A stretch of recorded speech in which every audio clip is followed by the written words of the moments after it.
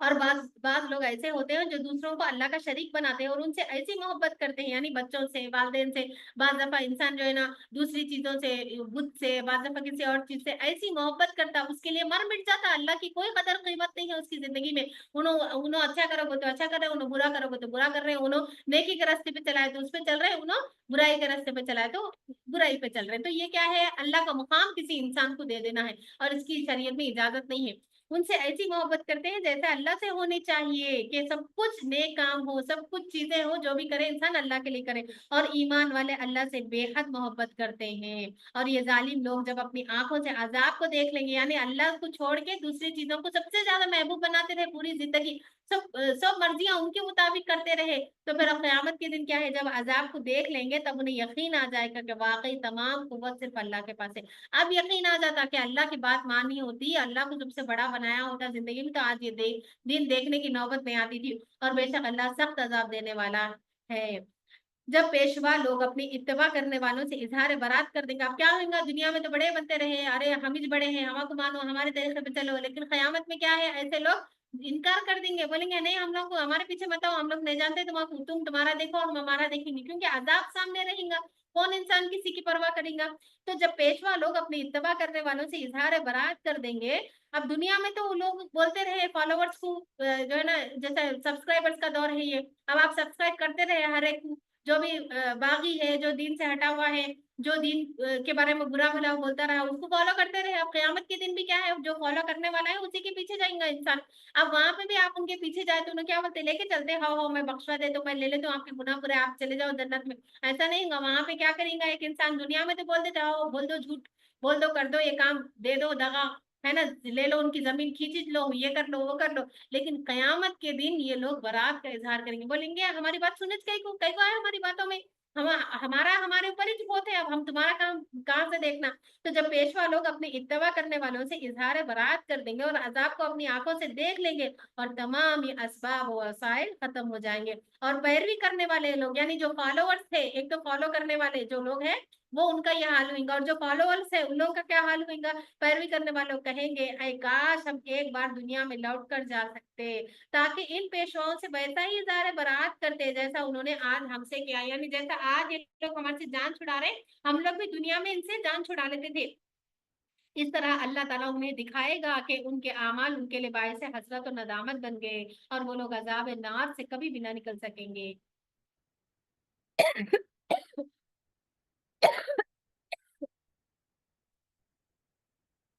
اے لوگوں, زمین میں جتنی حلال پاکیزہ چیزیں ہیں انہیں کھاؤ, اور شیطان کے نقش قدم کی اتباع نہ کرو.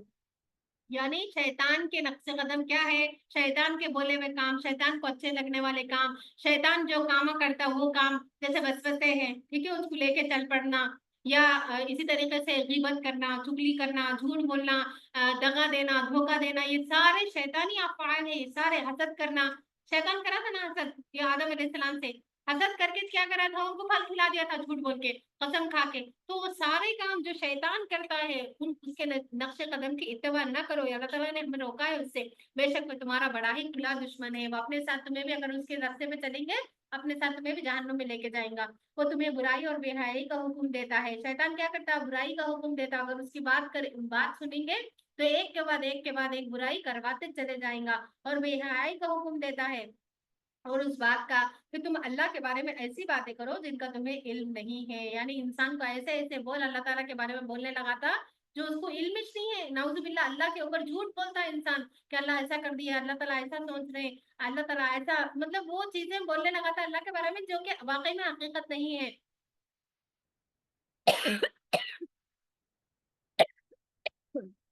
اور جب ان سے کہا جاتا ہے کہ اللہ نے جو نازل فرمایا ہے اس کی اتباع کرو، یعنی قرآن و سنت کی، تو وہ کہتے ہیں کہ ہم تو اس کی اتباع کریں گے جس پر ہم نے اپنے آبا و اجداد کو پایا ہے۔ آج بھی دیکھ لیجیے سیم قول ہے لوگوں کا، کیا کرتے ہیں، اچھا اللہ تعالیٰ کی طرف سے جو بات آئی نا، جو وحی آئی، جو قرآن و سنت میں بات ہے، جو دلیل سے ہے، اس کو فالو کرو، اس کو دیکھو۔ جو سنت میں کام نہیں ہے وہ کئی کو کرتے، اگر ایسے سمجھاتے لوگ کیا بولتے ہیں، نہیں ہمارے ابا جو ہے نا، ہمارے دادا ایسے کرتے تھے، ہم بھی ایسے کریں گے۔ یہ آج کے دور کی بات نہیں ہے، ہمیشہ کے دور سے ایسی تھے، یہود اور نصارہ بھی ایسے بولے تھے۔ جب ان کو بولا گیا کہ تم لوگ ایسا کام کیوں کر رہے ہیں جو تمہارے لیے خسارہ ہے، تو وہ لوگ کیا بولے، نبی صلی اللہ علیہ وسلم کو دیکھنے کے بعد، آپ کو، آپ کی بعثت ہونے کے بعد میں بھی آپ کے اوپر ایمان کیوں نہیں لا رہے ہیں، تو وہ لوگ کیا بولے کہ نہیں ہمارے آبا و اجداد کو ہم یہی طریقے پہ پائے۔ بت پرست بھی یہی بولتے تھے، مشرکین مکہ ان لوگ کو بولتے تھے تم بت پرستی کہیں کو کر رہے ہیں، کیا چیز ہے آخر، اللہ کو چھوڑ کے یہ بتوں کو اپنا کارساز سمجھ رہے ہیں، ان لوگوں کو جو ہے نا رزق دینے والا، ان کو جو ہے نا اپنا مشکل کشا مان رہے ہیں، ان کے سامنے ذبیحہ کر رہے ہیں، ان لوگوں کے لیے نظر و نیاز کر رہے ہیں، کرتے تھے نا، بت پرستی تھی وہ دور میں، اور آج بھی ہے۔ تو جب ان سے کہا جاتا ہے کہ ایسا کیوں کر رہے ہیں، تو وہ لوگ کیا بولتے تھے، ان کے پاس کوئی اور دلیل نہیں تھی کہ ہاں واقعی میں اللہ تعالیٰ حکم دیے یا ہمارے پاس یہ ہے کتابوں میں، ایسی کوئی بھی بات نہیں، کیا بولتے ایک ہی چیز کہ ہم نے اپنے آبا کو یہی رستے پہ پایا، ہم دیکھے ان لوگ ایسا کرتے تھے، ہم بھی وہی کر رہے ہیں، کئی کو کر رہے ہیں وہ ہم کو نہیں معلوم ہے۔ تو کیا اگرچہ ان کے آبا کچھ نہ سمجھتے ہو، اللہ تعالیٰ پوچھ رہے ہیں کہ اگر ان کے باپ دادا جو ہے وہ ناسمجھی کی وجہ سے اگر ایسے کام کر رہے تھے، تو یہ لوگ بھی جان بوجھ کے کتاب و سنت کا علم آنے کے بعد میں ویسے کام کرتے رہیں گے اور نہ راہ راست پر ہوں، پھر بھی انہی کی اتباع کریں گے۔ وَمَثَلُ الَّذِينَ كَفَرُوا كَمَثَلِ الَّذِي يَنْعِقُ بِمَا لَا يَسْمَعُ إِلَّا دُعَاءً وَنِدَاءً۔ کافروں کی مثال اس چرواہے کی ہے جو کسی جانور کو پکارتا ہے لیکن وہ جانور سوائے پکار اور آواز کے کچھ نہیں سنتا۔ یہ اہل کفر بہرے گونگے اندھے ہیں، یہ لوگ کچھ نہیں سمجھتے۔ تو کیا بات پتہ چل رہی، کافروں کی مثال کیسی ہے، ایک چرواہے کی مثال ہے کہ جو جانور کو پکارتے رہتا ہے، یعنی اس کو جو ہے نا ایک آواز سنائی دے رہی، یہ صحیح ہے یہ غلط ہے، لیکن وہ بہرا گنگا اندھا بنا ہوا ہے، دیکھنا ہی نہیں چاہ رہا، حق کے اوپر چلنا ہی نہیں چاہ رہا۔ اے ایمان والو، ہماری عطا کردہ پاکیزہ چیزیں کھاؤ اور اللہ کا شکر ادا کرو۔ تو کھا کر کیا کرنا ہے، شکر ادا کرنا ہے، اللہ نے کھانے سے نہیں روکا ہے، لیکن کھا کر انسان کو شکر ادا کرنا چاہیے۔ اور اگر تم واقعی صرف اسی کی عبادت کرتے ہو، اللہ نے، اور شکر کیا ہے، کھانے کا شکر کیا ہے کہ اس کو اللہ کی طرف سے من اللہ سمجھنا، رزق کو اللہ کی طرف جو ہے نا کرنا، اس کی نسبت، نہ کہ غیر اللہ کی طرف۔ اور اللہ نے تم پر مردہ خون، سور کا گوشت اور اس جانور کو حرام قرار دیا ہے جسے غیر اللہ کے نام پر ذبح کیا گیا ہو۔ اگر کوئی شخص انتہائی مجبوری کی حالت میں ہو، کیا کیا چیزیں حرام ہے، مردار، ٹھیک ہے، المیتۃ مردہ، مردہ جانور وہ حلال ہے، حرام ہے، خون وہ بھی حرام ہے، سور کا گوشت وہ بھی حرام ہے۔ تو یہ چیزیں تو ہم لوگ تو نہیں کھاتے، نہ تو مردہ کھاتے، نہ ہی خون کھاتے، نہ ہی ہم لوگ سور کا گوشت کھاتے۔ اور اس جانور کو حرام کر دیا گیا ہے جسے غیر اللہ کے نام پر ذبح کیا گیا ہو، اس میں بہت ساری ہماری امت ملوث ہے۔ جو بھی غیر اللہ کے نام پر، اللہ کے نام کو چھوڑ کے غیروں کے نام پہ ذبح کیا جا رہا، کھانا کھلایا جا رہا، جو بھی ذبیحہ یا پکوان جو بھی غیر اللہ کے نام پہ کیے جا رہے، وہ سب اسی زمرے میں آئیں گے۔ اللہ تعالیٰ ایک ہی آیت میں مردار خون اور سور کے گوشت کے ساتھ ملا کے اس کو بیان کریں کہ کتنی غلیظ چیز ہے وہ، بچنا چاہیے اس چیز سے۔ اگر کوئی شخص انتہائی مجبوری کی حالت میں ہے، مجبوری کی حالت کیا ہے کہ گھر والے کیا بولیں گے اگر میں نہیں کھائی تو، سسرال والے کیا بولیں گے، مائکے والے کیا بولیں گے، آنا جانا بند کر دیں گے، یہ بات نہیں ہے۔ مجبوری کی حالت کیا، اب جان جانے کا موقع ہے، ایسی کھانا ہے جو مردار ہے، صرف ایک مردہ گدھا پڑا ہوا ہے، اب میں جنگل میں ہوں، میرے پاس کچھ بھی نہیں ہے کھانے کے لیے، اب میں اس کو نہیں کھائی تو پھر میں مر جاتی ہوں۔ تو ایسے وقت میں کیا اس چیز کو کھا سکتے ہیں، وہ مردار ہے تو ہاں اس کو کھا سکتے، اس کی اجازت ہے۔ تو اگر کوئی شخص انتہائی مجبوری کی حالت میں، جبکہ اللہ کا نافرمان اور حد سے تجاوز کرنے والا نہ ہو، استعمال کر لے تو اس پر کوئی گناہ نہیں ہے، بے شک اللہ مغفرت کرنے والا اور رحم کرنے والا ہے۔ جو لوگ اللہ کی نازل کردہ کتاب کو چھپاتے ہیں اور اس کے بدلے حقیر سے قیمت قبول کر لیتے ہیں، وہ در حقیقت اپنے پیٹوں میں جہنم کی آگ بھرتے ہیں۔ یعنی اللہ تعالیٰ جو باتیں بتائے وہ امت کو نہیں بتا رہے، بلکہ اپنے طرف سے اپنے جو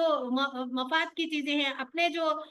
نظر و نیاز، کیونکہ نیاز تھا نا، اگر سب کچھ بتا دیے تو یہ ساری دکانیں بند ہو جاتے، تو جو کچھ بھی ان کو حاصل ہو رہا وہ سب کیا ہے، وہ بھی بند ہو جاتا، وہ نظر و نیاز، وہ چڑھاوے، وہ نذرانے، وہ سب بند ہو جاتے، تو وہ لوگ حق چھپا دیتے۔ تو اللہ تعالیٰ کیا بول رہے ہیں کہ اگر جو کچھ اللہ تعالیٰ نازل کرے، وہ جو کتاب کو چھپاتے ہیں اور اس کے بدلے دنیا کی حقیر سے قیمت دنیا حاصل کر رہے ہیں، وہ در حقیقت اپنے پیٹوں میں جہنم کی آگ بھرتے ہیں۔ تو یہ سب جو بھی اللہ کے دین کو جو حقیقی چیز ہے اس کو چھپا کے جو بھی مال اور جو بھی متاع حاصل کر رہے ہیں، یہ کیا ہے؟ پیٹوں میں جہنم کی آگ بھرتے ہیں، اور قیامت کے دن اللہ ان سے بات نہیں کرے گا اور نہ انہیں پاک کرے گا۔ اللہ تعالیٰ پھر ایسے لوگوں کو معاف نہیں کرتا، حق جانتے بوجھتے بھی جو لوگ چھپا دیے امت سے، اور ان کے لیے بڑا دردناک عذاب ہوگا۔ انہی لوگوں نے ہدایت دے کر دلالت لے لی، یعنی وہ لوگ ہدایت کو دے دیے، اللہ تعالیٰ کے دین کو چھوڑ کر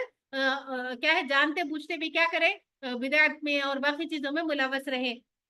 دلالت لے لی اور مغفرت کے بدلے عذاب قبول کر لیا۔ یہ لوگ عذاب نار پر کس قدر صبر کرنے والے ہوں گے۔ یہ عذاب انہیں اس لیے دیا جائے گا کہ اللہ نے سچی کتاب اتاری ہے، کیا؟ قرآن مجید سچی کتاب ہے یہ، اور انہوں نے اسے چھپا دیا۔ اور جو لوگ اللہ کی اس کتاب میں اختلاف کرتے ہیں وہ بڑی مخالفت اور عداوت میں پڑ گئے ہیں۔ حقیقت معنوں میں نیکی یہ نہیں ہے کہ تم اپنے چہرے کو مشرق اور مغرب کی طرف پھیر لو، بلکہ نیکی تو یہ ہے کہ آدمی ایمان لائے۔ تو اصل نیکی، اس کو آیت بر کہا جاتا ہے۔ اصل نیکی کیا ہے؟ کہ انسان اللہ پر ایمان لائے، یوم آخرت پر، فرشتوں پر، قرآن کریم پر اور تمام انبیاء پر، اور اپنا محبوب مال خرچ کرے رشتہ داروں پر، یتیموں پر، مسکینوں پر، مسافروں پر، مانگنے والوں پر، اور غلاموں کو آزاد کرانے پر، اور نماز قائم کرے اور زکوٰۃ دے، اور جب کوئی عہد کرے تو اسے پورا کرے، اور دکھ اور مصیبت میں اور میدان کازار میں صبر سے کام لے۔ یہی لوگ اپنے قول اور عمل میں سچے ہیں، اور یہی لوگ اللہ سے ڈرنے والے ہیں۔ تو یہود کیا کرے تھے؟ نبی صلی اللہ علیہ وسلم کی جو صفات تھی اس کو چھپا دیے تھے، رسالت پر جو دلالت کرتی تھی، اور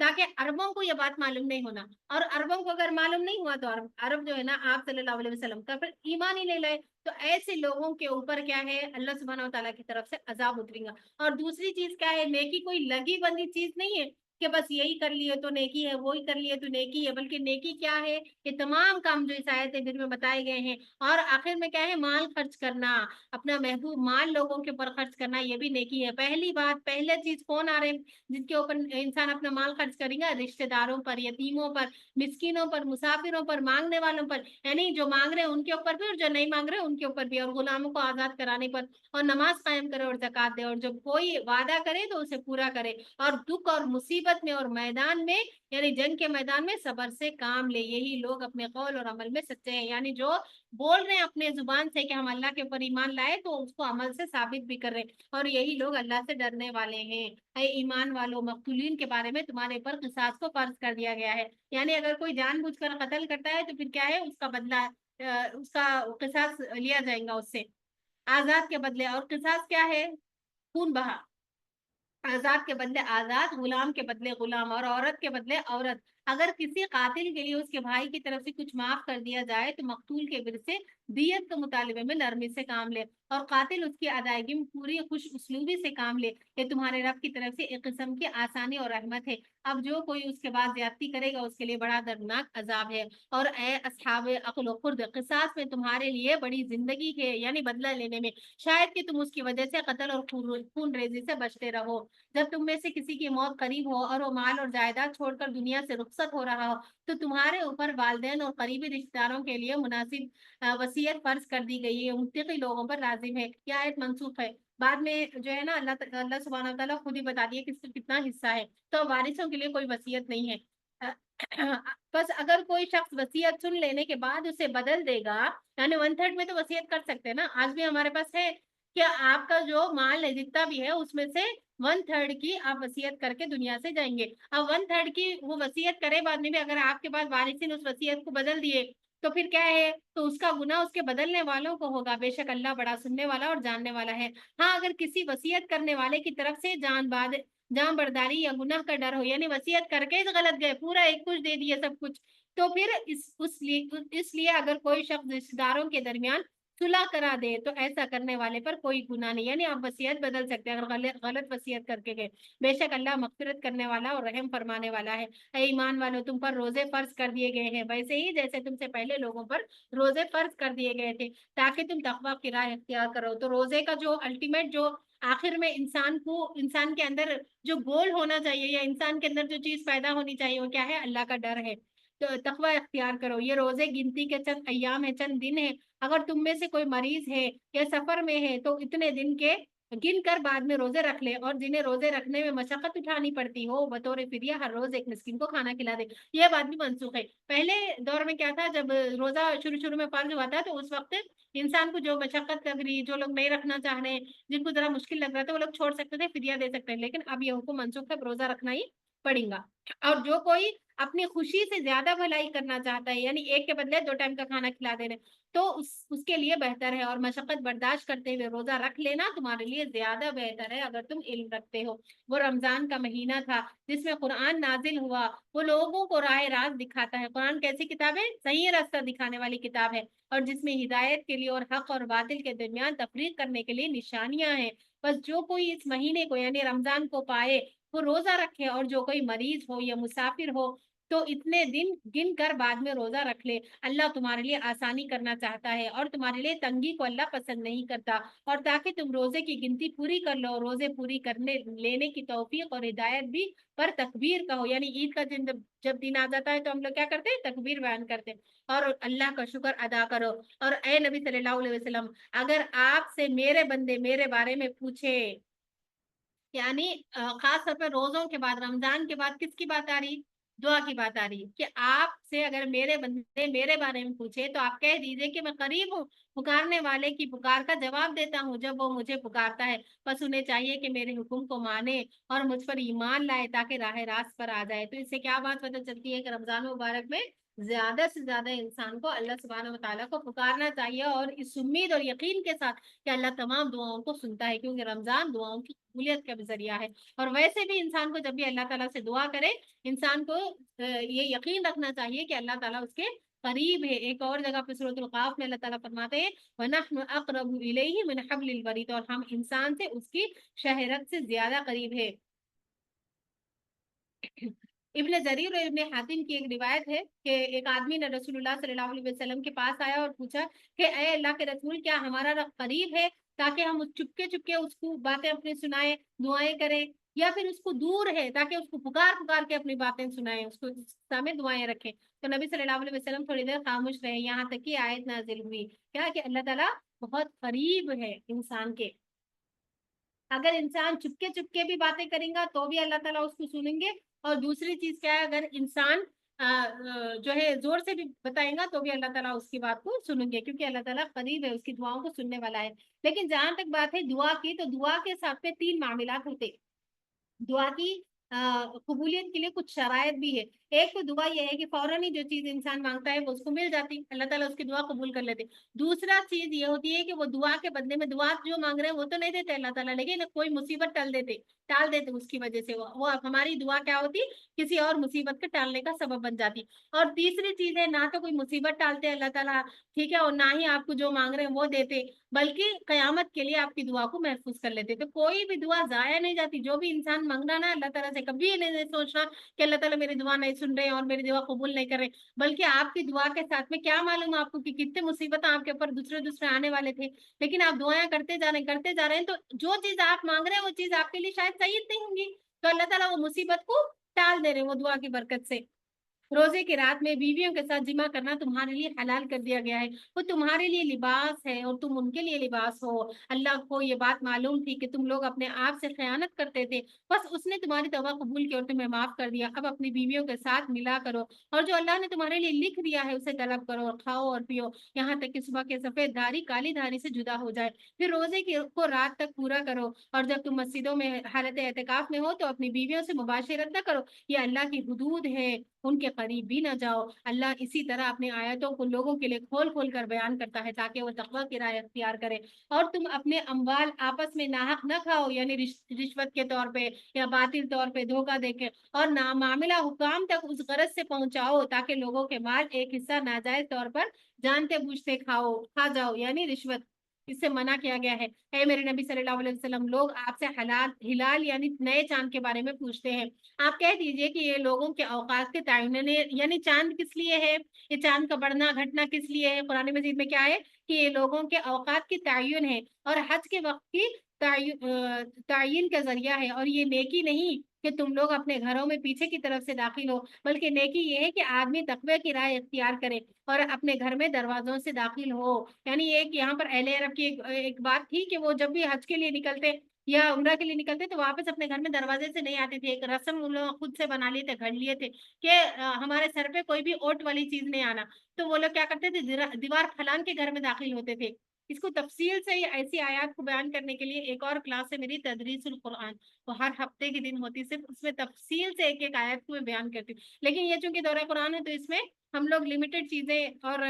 اسی کو پڑھیں گے، تو یہاں پر بہت زیادہ تفصیل میں تو نہیں جاؤں گی میں، لیکن وہ لوگ ایسا کرتے تھے، غلط رسم تھی ان کے اندر، تو اللہ تعالیٰ بولے یہ نیکی نہیں ہے، یہ نیکی کا کام اٹھ پٹانگ حرکتیں کرنا، دیواروں کے اوپر سے چڑھ چڑھ کے گھر میں کودنا، یہ چیز نیکی نہیں ہے، بلکہ نیکی کیا ہے، اللہ کا تقوی اختیار کرنا، اپنے گھروں میں دروازوں سے داخل ہو اور اللہ سے ڈرتے رہو تاکہ فلاح پا سکو، اور اللہ کی راہ میں قتال کرو ان لوگوں سے جو تم سے قتال کرتے ہیں، یعنی جو تمہارے سے جنگ لڑ رہے ہیں تم بھی ان دفاع میں جنگ لڑو، اور حد سے تجاوز نہ کرو، اور اللہ حد سے بڑھنے والوں کو پسند نہیں کرتا، اور انہیں جہاں پاؤ قتل کرو، اور انہیں اس شہر سے نکال دو جہاں سے انہوں نے تمہیں نکالا ہے، اور فتنہ برپا کرنا تو قتل کرنے سے زیادہ نقصان دہ ہے، اور مسجد حرام کے پاس ان سے قتال نہ کرو یہاں تک کہ وہ تم سے وہاں قتال کرنے میں پہل کریں، بس اگر وہ تم سے قتال کریں تو تم انہیں